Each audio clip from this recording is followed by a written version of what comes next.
ምን ይለጣጠፉብኛል? ሌባኖት እንዴ? አይ ልጄ ራስን ታስላለብኝ እኮ ጥላውን አይቼ ልጠለል ፈልጌ ነው። ይቅርታ። አረ ዞር በሉ። ለመስረቅ ነው እንጂ የዘንድሮ ሲስተም እንዴ! ወይኔ ስልኬን ኑ ወደዚህ አለቆትም። እኔ ያራ ልጆቼ ነኝ። አረ ተይ ልጄ አልነካው። ከእርሶ ውጪ የነበረ ሰው የለም። ስልኬን ያምጡ። ያልወሰድኩትን ከየት ብዬ ልጄ ከየት ብዬ? አያገባኝም። ይውለዷት። ይኸው ስልኬ ነው። አረ ጉድ ነው። አረ ይሄ ስልኬ ነው።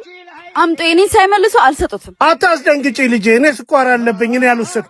ለምን ጫው አይኖርቦትም? ስልኬን ሳያመጡም አልሰጡትም። ፍቅር ምንድነው? እሰይ ተመስገን። እንኳን መጣህልኝ። ስልኬን ወስዶ ሸመጠጡ። አጎቴ ልጄ ይኸውልህ እኔ አላረኩትም። በሽታዬን ታውቂው የለ ጥላ ፈልጌ ጠጋብል ሰረከኝ አለችኝ። ጭራሽ ስልኬን ወሰደች። ትተዋወቃላችሁ እንዴ? ስጩ ስልኩን። ስልክሽን መኪና ውስጥ ረስተሽው ነው። ባላረጋገጥሽው ጉዳይ ሰው ላይ አደፍድፊ። ና አጎቴ እንሂድ። ወይኔ አባባ ይቅር ይበሉኝ። በተደጋጋሚ ጊዜ ስለተሰረኩኝ ስሜታዊ ሆኜ ነው። አጎቴን ሌባ ብለሽ ይቅርታ የለም። እኔም ከሁለተኛ እንዳትደውይ። ተው እንጂ እሷም አውቃ አይደል ይቅር ለመባል በተፈጠረች ምድር ላይ የኖርኩ። እምቢ አልልሽ። የሚያረጉትን አያውቁምና ይቅር በላቸው።